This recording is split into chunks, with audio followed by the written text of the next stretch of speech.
იწვევთ ჩვენი რუბრიკის Advisor-ის მორიგი სერიის სანახავად საზოგადოებამ იცის, რომ ამ რუბრიკას სადაზღვევო კომპანია Wiser-თან ერთად ვაკეთებთ, რომლის სამეთვალყურეო საბჭოს თავმჯდომარე სოფო ლებანიძე ამ რუბრიკის თანაწამყვანია და სწორედ მისი იდეა იყო, რომ ერთ-ერთ გადაცემაში წვეუდით სტუმრად ცირა ელისაშვილს, ხელოვნებად ცოდნეს და კულტუროლოგს, რომელმაც ბევრი საინტერესო ისტორია გაგვიზიარა ძველი თბილისის ბიზნეს ურთიერთობებში სადაზღვევო კულტურის შესახებ. ყველაფერი რომ არ მოუყვე, მოდი ვნახოთ ეს ვიდეოც.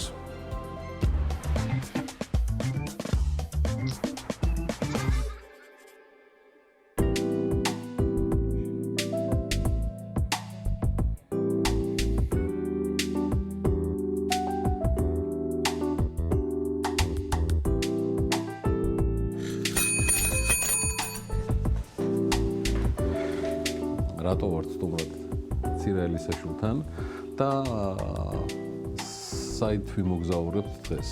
ცირასთან ყოფნა ჩემთვის ბევრად სხვა ემოციაა და ჩემთვისაც მე პირველად ვარ ცირასთან და რა ჩვეულებრივად ვცნობ თავს. და შეიძლება ვთქვა მოკლედ რატო მოვხდით ცირასთან და რა იყო იდეა. ჩემ მეგობრებთან ერთად ერთ ძალიან საინტერესო სივრცეში აღმოჩნდი ძველი თბილისის და იქ იყო საუბარი ძველი თბილისის ამბავი. ძირითადად იყო პოეზია, პროზა, ლიტერატურა, მაგრამ მე ვიფიქრე, რომ აი ამ გადაცემის ფორმატში, რა თქმა უნდა, ძალიან საინტერესოა ძველი თბილისის ამბები ბიზნესსა და რისკებს. ეს ყველაფერი ვინ თუ არა ცირამ იცის. საინტერესო აღმოჩენების გაკეთება შეგვიძლია ცირასთან ერთად. და პირველი აღმოჩენა ალბათ არის კითხვა, რა იყო ბიზნესის სული ძველ თბილისში. თბილისი რაც შეეხება, ცოტა უცნაური ამბავია. იმიტომ რომ თვითონ ქალაქია უცნაური, ხო? აქ რაღაცნაირად ეს 2x2 არ არის. ყველა შეკითხვაზე ესეთ პირდაპირ პასუხები არ აქვს. მათ შორის ვაჭრობის თემას რაც შეეხება, მიუხედავად იმისა, რომ ქალაქი ბაზარია, როგორც ვებერმა თქვა თავის დროზე, კომერციული ტერმინით იღვიძებდა ეს ქალაქი. ანუ მაწონი. ვაჭრობის თემა იყო, ხო, ამ ქალაქში. მაინც ეს ვაჭრობის საკითხი ქართული სოციუმისთვის იყო თავის დროზე ესეთი ცოტა მიღუღებელი. ანუ დრო დაჭირდა ამ საზოგადოებას, რომ ვაჭრობისთვის შეეხედა როგორც სერიოზული საქმიანობისთვის. განსხვავებით სომხური თემისაგან, რომელიც ამ პროცესში პირდაპირ შევიდა. ბუნებრივად და ნაწილად. ბუნებრივად. თავის დროზე ზაქარია სარაჯიშვილი, რომელიც ერთ-ერთი პირველი სოვდაგარი იყო ამ ქალაქში, მასაც რაღაცნაირად ესე უყურებდნენ. არასერიოზულად მიაჩნდათ ეს საქმიანობა, მაგრამ დრომ ამ პარტავნების თემა იყო ერთ-ერთი იყო, ხო. იგი ხო, ქეთო და კოტემაც მოგვიტანა ეგ ამბავი. კი. ვაჭარი მაკარის თემა, რომელიც სათავადაზნაურო მაინც შორს იკავებს, რომ სუფრაზე არ გავჩერდებით, თქვენთან ერთად თავადო ლევან. როგორც კი აი სტერეოტიპი დაინგრა, ძალიან მნიშვნელოვანი ფიგურები მივიღეთ. მივიღეთ დინასტიური საქმიანობის ოჯახები, ხო, ეს ზუბალაშვილები. ჩვენ არასოდეს მათზე როდესაც საუბრობთ, არ ვამბობთ კონკრეტულად ერთ ზუბალაშვილს, ვამბობთ ზუბალაშვილები. ვამბობთ, რომ თბილისი იყო ცოცხალი ქალაქი, თბილისი იყო შეხვედრების, კულტურათა შეხვედრების ადგილი, თბილისი იყო სავაჭრო ცენტრი, ადმინისტრაციულ, პოლიტიკურ და ეკონომიკურ ყველაფერთან ერთად და ეს იყო ქალაქი, სადაც ერთმანეთს ეჯიბრებოდნენ. მათ შორის კონკურენცია იყო ძალიან მაღალი. მათ შორის კონკურენციას არ ერქვა მაშინ ბიზნესი. კონკურენციას ერქვა სახელი. აი თბილისისთვის მნიშვნელოვანი იყო რეპუტაცია.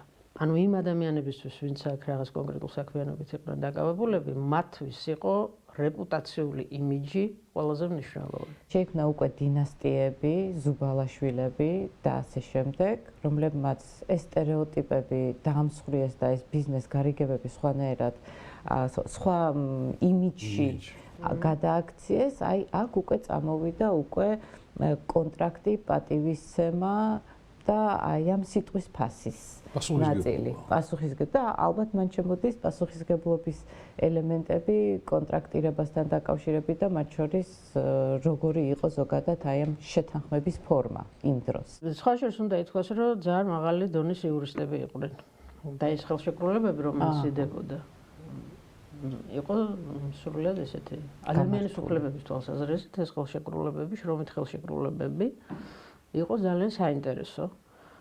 მიუხედავად იმისა, რომ მაინც არსებობდა რაღაცა ტიპის, ვთქვათ, სიტყვიერი გარიგება? სიტყვიერ გარიგებას ჰქონდა მნიშვნელობა, რა თქმა უნდა. დომინაციაში იყო თუ მაინც კონტრაქტები? არა, მაინც კონტრაქტი იყო. მართლა? კონტრაქტი იყო წარმოგიდგენია? კი. რატომაც მეგონა რომ უფრო ვერ გააჩნია ჩვენ რომელ პერიოდზე ვსაუბრობთ. ეგეც მართალია. კანცელარია შემოდის, მოკლედ. მე-19 საუკუნის დასაწყისში ეს მოდის, ეს კულტურა ჩვენ უკვე გვაქვს. მაგრამ სიტყვით ხდებოდა დიდი საქმეების წარმოება. ოღონ ამ სიტყვას წონა უნდა ქონოდა. და აი ამას აკეთებდა რეპუტაცია, რეპუტაცია, რომელიც იდგა სახელზე და სახელი, რომელსაც ქმნიდა სამართლიანობა. როდესაც საუბრობთ ძველი პერიოდის, აი გასაბჭოებამდე პერიოდის, ხო? მე უკვე ფორმაცია მთლიანად შეიცვალა. კომერსანტებზე. ჩვენ ყოველთვის ვამბობთ, რომ მეცენატები. ბიზნესმენები კი არა, მეცენატები. იმ პერიოდის მეცენატები და გულისხმობთ სარაჯიშვილს, ზუბალაშვილს, არამიანს, ანთაშევს და ასე შემდეგ, ხო? იმიტომ რომ აი ახლა შეიძლება ბევრი რომ გავაჩეროთ და ვკითხოთ რომ რა კონკრეტულად რა ბიზნესი იყო. შეიძლება კონიაკის გარდა, იმიტომ რომ ვერაფერ ვერ გაახსენდეთ. მართლა რა საქმეა იყო.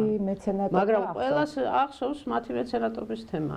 ანუ ეს ტვირთი კი არ იყო. ეს წონიდა, კარგი გაგებით წონიდა იმას, საიდანაც ფული მოდიოდა. სოციალური პასუხისგებლობის თემები ყოფილა მაშინაც. ხარისხი იყო ძალიან მაღალი. კი. და თუ შედარებას გავაკეთებთ, თუ რამე გვაკლია ახლა. ეს ზუსტად ესაა. აი ეს ტვირთი.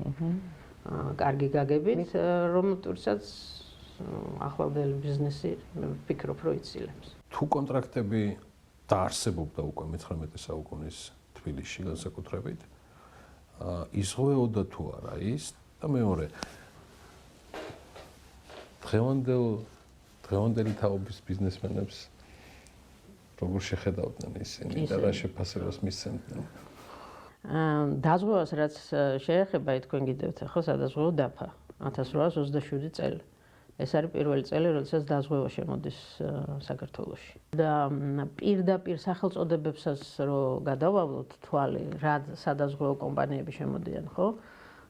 ისინი, რომლებიც უკვე ოპერირებენ რუსეთის ტერიტორიაზე და სახელსაც არ უცვლიან, ამიტომ ქვია სტრახავანია და რასია, ან სანქტ-პეტერბურგი, იაკარი და ასე შემდეგ. ანუ ისინი პირდაპირ შემოდიან და აქ ქმნიან ფილიალებს.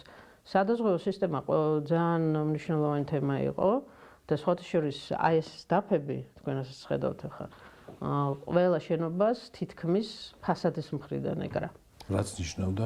რაც ნიშნავდა იმას, რომ ნებისმიერი გავლელი, რო ჩაივლიდა და ნახავდა ამ დაზღვევას, მიხვდებოდა, რომ ეს სახლი არის დაზღვევა. რისგან? აი იქ არის კიდე ერთი დაზღვევა, რომელსაც აწერია, რომ ხანძრისგან. აი მაგალითად აი ეს აბრა ნიშნავდა, რომ ხანძრისგან არის დაზღვეული. იქ შეიძლება ყოფილიყო თქვა ქურდობა და რაღაცა ანუ თემატიკა რა თემატიკაც ეხლა არსებობს სახლის უძრავი კოლების დაზღვევის თვალსაზრისით ზუსტად ისე იყო მაშინაც სწორად ხვდები და დავეწია თემას რომ ესეთი აღნიშვნები შენობებზე ესეც რაღაცა რეპუტაციის ნაწილია რა თქმა უნდა ეს ქალაქი იყო შეჯიბრითობიდან გამომდინარე აშენებული ქალაქი ურთიერთობაც ესეთი იყო. რაც შეეხება გიორგი თქვენ კითხვას რას ეტყოდნენ. მე საერთოდ როდესაც ამ თემებთან მაგ შეხება რაღაც ერთი კითხვა მაქვს პასუხი გაუცემელი. აბა. აი ქალაქს რო ენა ჰქონდეს, ნებისმიერ ქალაქს, რას გეტყოდათ? აი ბათუმი მაგალითად რას გეტყოდა? თბილისი რას გეტყოდა? და მე მირჩევნია რომ დავიჭირო პაუზა. გოგო. ჩვენ როდესაც ვაკეთებდით ამ რებრენდინგს, ესეთი კამპანია იყო, რომ უცხოვრებელი ცხოვრების სევდა. ალბათ ყველაფერი ის, რაც ახლა ხდება და რაც გვაწუხებს და რის გამოც არ ვლაპარაკობთ იმაზე, რომ რას გვიპასუხებდა ქალაქი, მე მგონი შეგვიძლია, რომ ამ ნაწილს მოვერიოთ და შევცვალოთ რაღაცები უკეთესობისკენ. კი, შეგვიძლია. მეცვეთეს ეს იყო ქალაქი, სადაც აი ჩვენ ვახსენეთ სიტყვის ფასი რამდენად მნიშვნელოვანი იყო. ხო, აი მაშინაც როდესაც უკვე კონტრაქტები არსებობდა, იყო ცხოვრების წესი, რომელიც იყო დაუწერელი. მაგრამ ამას თბილისი ასრულებდა. ერთ-ერთი ესეთი წესი იყო ყაფანი. ყაფანი არის დიდი სასწორი, რო წარმოვიდგინოთ, რომელიც იდგა დღევანდელი მეიდინის ტერიტორიაზე. ამ ყაფანზე 12 საათამდე დროშა იყო აღმართული. რაც იყო ნიშანი იმისა, რომ თბილისში ვაჭრობდა გლეხი და თბილელი, ანუ თბილისი. 12 საათის შემდეგ, როდესაც ეს დროშა დაეშვებოდა, ეს იყო ნიშანი იმისა, რომ ვაჭრობდა იგივე გლეხი, იგივე საქონლით, ოღონდ გაძვირებული ფასი. გადამყიდველი იყო. და მუშტარი ამ შემთხვევაში იყო ქარვასლის მეპატრონე, დუქნის მფლობელი და ასე შემდეგ. და ასეთი აღწერა, რომ არავისო ქარვასლის მეპატრონეს თუ დუქნის მფლობელს აზრად არ მოუვიდოდა, რომ 12 საათამდე მოსულიყო და იგივე საქონელი უფრო იაფად ეყიდა. ესეთ რეპუტაციის თემა იყო, იმ დუქანში აღარ შევიდოდნენ. არის რაღაცა წესები, რომელსაც მაშინ ბიზნეს იმიჯი დავარქვათ? შეიძლება, ალბათ უფრო სწორი იქნება, ხო? ხო, ბიზნეს იმიჯი გამოდის, ხო. თუ კონტრაქტი არსებობდა და ესეთი ურთიერთობები იყო, კაი, სიტყვის ფასი გავიგეთ და ვიცით, მოვესწარეთ კიდევაც, მაგრამ მაინც ხო რაღაცა რისკები არსებობდა. ეს რისკები იზღლეოდაც რა? რისკები არსებობდა. აი ნახეთ, აი აქ გაქვთ ახლა თქვენ.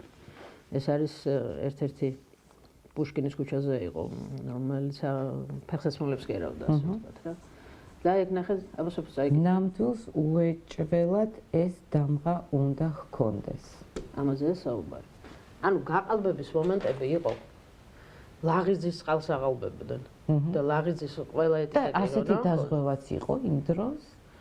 აზღვევდნენ, ანუ ამ შემთხვევაში არა ინსტიტუციურად, არამედ კომუნიკაციის დონეზე ეუბნებოდნენ, რომ გაყალბებულს შეიძენ.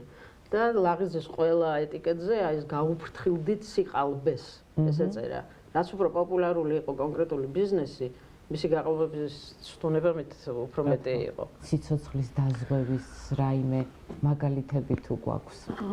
კი, რა თქმა უნდა. სხვათა შორის აი ეგ იყო კიდე ერთი საინტერესო მომენტი, რომ ხანდახან როდესაც დიდი გაფიცვები და ქალაქს ახსოვს დიდი გაფიცვების დროს ცოტა ერიდებოდათ გაფიცვაში მონაწილეობა მაგალითად სარაჯიშვილის ქარხნის მუშებს. და ამბობდნენ, რომ ეს კაცი ისედაც ყველაფერს გვიკეთებს და და გაფიცვის მიზეზი რა შეიძლება გაფიცვა იყო საყოველთაო და ამაში მონაწილეობა უნდა მიიღო. და ასე იღებენ. არის რაღაცა ჩანაწერები, სადაც ამბობენ, რომ არ იფიცებოდაო სარაჯიშვილის ქარხნის პერსონალი, მაგრამ თლათ ესე არ არის, მაინც იყო, მაგრამ საინტერესო რა არის იცით, რომ მე რასაც ითხოვდნენ იმაზე უკეთეს პირობებს უკმაყოფილებდა, ასე ვთქვათ, დავით სარაჯიშვილი, ხო? ვთქვათ 10 საათიანს ითხოვდნენ, 8 საათიანზე და 7 საათიანზე გადაყავდა სამუშაო დრო ის თვალსაჩინო. გზას არ უტოვებდა. თავის რისკებს აწვევდა სარაჯიშვილი, თავისი HR პოლიტიკით, თავისი დამოკიდებულებას, აი ზუსტად დავით სარაჯიშვილის ქარხანაში დაზღვეული იყო ყველა მუშა და მათ შორის მათი ოჯახის წევრები. და ეს იყო სიცოცხლის თუ ჯანმრთელობის დაზღვევა. ალბათ უფრო ერთიც და მეორეც. კი.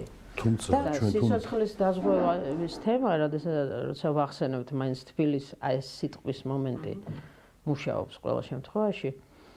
აი ესეთ წესი იყო, რომ ისიც ხო რომ თბილისში არსებობდა ამქრები. ამქრები არის კორპორატიული გაერთიანება ხელობის მიხედვით. და თუ ამ ამქრის წევრი გარდაიცვლებოდა, ოჯახს საკმაოდ დიდი ხნის მანძილზე ამქარი უხდიდა? ამქარი პატრონობდა. ეს გამოდის კონკრეტულ აი კართან შეიძლება დახვედრო და რაღაცა სანოვაგე, რაღაცა პროდუქტები და ეს ხდებოდა პერიოდულობით. ბიჭი მიყავდათ და ხელობას ასწავლიდნენ. ანუ კომპენსაცია ხდებოდა, დანაკარგების კომპენსაცია ხდებოდა. ჩვენ უბრალოდ არ ვარქმევთ გამოდის თანამედროვე ტერმინოლოგიას იმას, რაც კულტურის დონეზე. აი საკლია ნამდვილად ამ პერიოდს კვლევის თვალსაზრისით, აი რა ხდებოდა. ეს დაზღვევა არის ან რაღაცა, ამბავს ყვებით, მაგრამ ამ ამბავს რო თავისი სახელი აქვს. უბრალოდ 21 საუკუნეში მაგას ქვია. ხო, სხვა ტერმინოლოგია. სოციალური პასუხისგებლობა, კორპორაციული სოციალური პასუხისგებლობა რაღაცაში, იმის დაზღვევა, ამის დაზღვევა. ამ დროს იქ შეიძლება ყოფილიყო ეს და ყოფილიყო ის შენობა დაზღვეული ხანძრისგან. კი. როგორც ასე ასე. და ეს სადაზღვევო კომპანიები, რომლებიც ოპერირებდნენ და რეალურად აღმოაჩინეთ, რომ არის ქონებრივი რისკები და ჯანმრთელობა, მათ შორის სიცოცხლეც. ეს ყველაფერი საბოლოო ჯამში ამისი ოპერირება თბილისში რაღაცა ფორმით კეთდებოდა თუ ეს მაინც ყველაფერი რუსეთიდან და პეტერბურგიდან რეგულირდებოდა. არა, ეს იყო ის ორგანიზაციები, რომლებიც უბრალოდ აქ შემოვიდნენ, თორე აქ უკვე აქაური, ასე ვთქვათ, გუნდი. ანუ პირობითად სადაზღვევო რისკებსაც აქ ვარეგულირებდით. ანუ ზარალების ანაზღაურება ყველაფერი, საკა ეს ბიზნეს ოპერაციები. უბრალოდ სასახელი ქვია ამ ქარი იმას, რასაც უნაზღაურებდა პერიოდის განმავლობაში, რაც შეწევენ თარგმნით თანამედროვე ენაზე, შეიძლება ყოფილიყო კომპენსაცია, შეიძლება ყოფილიყო სიცოცხლის დაზღვევა. კი. სხვა შორის აი რადგან სარაჯიშვილს ვახსენებთ, ხო, მისი საქმიანობა სიცოცხლეში ერთი ამბავია და ის ანდერძი, რომელიც დატოვა, კიდე მეორეა, ხო? აი წარმოუდგენელი ანდერძია. სხვა შორის 6 თვით ადრე გარდაიცვალა ალექსანდრე მანთაშევი. მისი ანდერძიც არსებობს, ხო? მაგრამ თავად სომხური პრესა წერდა მერე სარაჯიშვილის ანდერძის შემდეგ, რომ ცოტა სხვანაირი დატოვა. ეს სრულიად სხვა 9 მილიონი მხოლოდ წერა-კითხვა ის გამომცვალებელ საზოგადოებას დაუტოვა და ამ ანდერძში თავისი მუშა მოსამსახურეებია მითითებული. და კონკრეტული ადამიანია დასახელებული, ვინც მენეჯმენტს უწევდა ამ ანდერძს, ვადების გამკარბა. და ეს გვაფიქრებინებს იმ დინასტიაზე ალბათ, რომ ეს დინასტია ყოფილიყო მდგრადი, ურყევი და განვითარებადი. იმიტომ რომ ალბათ ეს ანდერძი იყო, ხო, იმისი საბოლოო ჯამში საფუძველი, რომ ეს დინასტია გაგრძელებული. მისი საქმე გააგრძელა მისმა მეუღლემ, ეკატერინა ფავრაქიშვილმა და სხვათა შორის გაასამაგა ბიზნესი დავითის. და ის ქალბატონებსაც თავისი როლი გქონია ბიზნესში. მის ცხოვრებაში მე მგონი ეს ცალკე ფენომენია, ხო. ალბათ დავითი ვერ შედგებოდა ეკატერინა რო არ ყოფილა. მეც აღარ ვიტყვი. ხო. და ის ძალიან მნიშვნელოვანი ჯილდოები, რომელიც სარაჯიშვილის კონი აქვს აქ მიღებული. უმეტესობა უკვე ეკატერინას ხელშია. სარაჯიშვილის გარდაცვალების შემდეგ. მაშინ გამოდის, რომ რაც მოყვებით სარაჯიშვილზე, რაც მოყვებით ყველა ამ თემაზე, რაც ამას ეხება, იგივე ნიკო ნიკოლაძე თავის ჩანაწერებიდან უკვე ჩანს რისკების მართვის შესახებ რაღაცა თემები. ანუ ფაქტია, რომ ეს კულტურა არსებობდა. არსებობდა უბრალოდ სხვა ტრანსლირებით და ტერმინოლოგიით და დაზღვევის თემა იყო განუყოფელი ნაწილი იმ ყოველდღიური საქმიანობისა, რომელსაც თან ახლდა სიტყვაც, საქმეც, პრესტიჟულობაც, ყველა სხვა დეტალი, რაც კი შეიძლება იყოს თანდევი ამ ყველაფრისა, მაგრამ იქვე იყო დაზღვევაც. კი, ასეა. და ძალიან საინტერესო შეიძლება იყოს ერთი პასაჟი მენიშნა ძალიან სახელდება ხო ძველად რა ერქვა რისკების დაზღვევას როგორი აღქმა იყო საერთოდაც იყო თუ არა სტერეოტიპები და რისკი რა იყო ბედისწერა იყო თუ რაღაცა დანაკარგებთან ასოცირებული ამბავი ანუ რა აღქმა იყო მე მგონი ორივე იყო ამ შემთხვევაში ორივე იყო კი მე ვფიქრობ რომ ჩვენი ბიზნესი თანამედროვე ძალიან დიდი გამოწვევის წინაშე დგას. ისინი უნდა მივიდნენ იმ დონემდე. ანუ მათ დიდი გზა აქვთ გასავლელი, რომ მივიდნენ იმ სოციალურ პასუხისმგებლობამდე, რომელიც იყო 20 საუკუნის 20-იან წლებამდე. და ალბათ ეს ემოციურად გამყარებული პასუხისმგებლობა იყო იმ დროს და არა მარკეტინგი მხოლოდ. რა თქმა უნდა. რა თქმა უნდა. შეიძლება ითქვას, რომ ნაირეთის განასხვავება, ვთქვათ, იმდროინდელ და ახლანდელ ბიზნესს სწორედ ის არის, რომ მაშინ აკეთებდნენ აი ყველა ნებისმიერი შენობა. ხო, ეს იყო მათი შინაგანი სურვილი. ეს არის ნამდვილი ქველმოქმედება. და საბოლოო ჯამში ეს გამოვიდა. ცოტა კიდე მეტია, ვიდრე ქველმოქმედებაც მენანება მარტო შეფასებისთვის. სხვა რამე იყო, ცხოვრების წესი ალბათ. თან ისეთ რა არის, პულსაციაზე ხელი ეჭირათ. ანუ საჭიროებებს ხვდებოდნენ. აი თეატრი გინდა, თეატრს ავაშენებ. ხო. კლინიკა გინდა, საავადმყოფო გინდა, ავაშენებ საავადმყოფო. ახლა თუ რამეს ვაშენებთ, მხოლოდ კორპუსებს. ხო? აი მაშინ სხვა იყო, მიდგომა სხვა იყო, ხედვა სხვა იყო. ქალაქს საჭიროება და მის მოსახლეობას საჭიროება. ხო, ელაპარაკებოდა საზოგადოებას, ისმენდა. კაი, მე მგონია რომ Advisor-მაც უნდა გააგრძელოს ეს ისტორიების მოყოლა მინიმუმ თვეში ერთხელ, იმიტომ რომ არ შეიძლება უბრალოდ ისტორიას დარჩეს ის, რაც 21 საუკუნეში თურმე უნდა დაგვაბრუნოს 19 საუკუნის შუა რიცხვებიდან ვიდრე მე-20 საუკუნის 20-იან წლებამდე, რომ რაღაცით უკეთესები. ჩვენ რომ წინ წავიდეთ, უკან უნდა გავიხედეთ და მათ დონემდე მივიდეთ. აი რაღაც პარადოქსის წინაშე ვარ. მადლობა. მადლობა. კარგი აზრი იყო ნამდვილად სირასთან. გადასტურებ. მადლობა.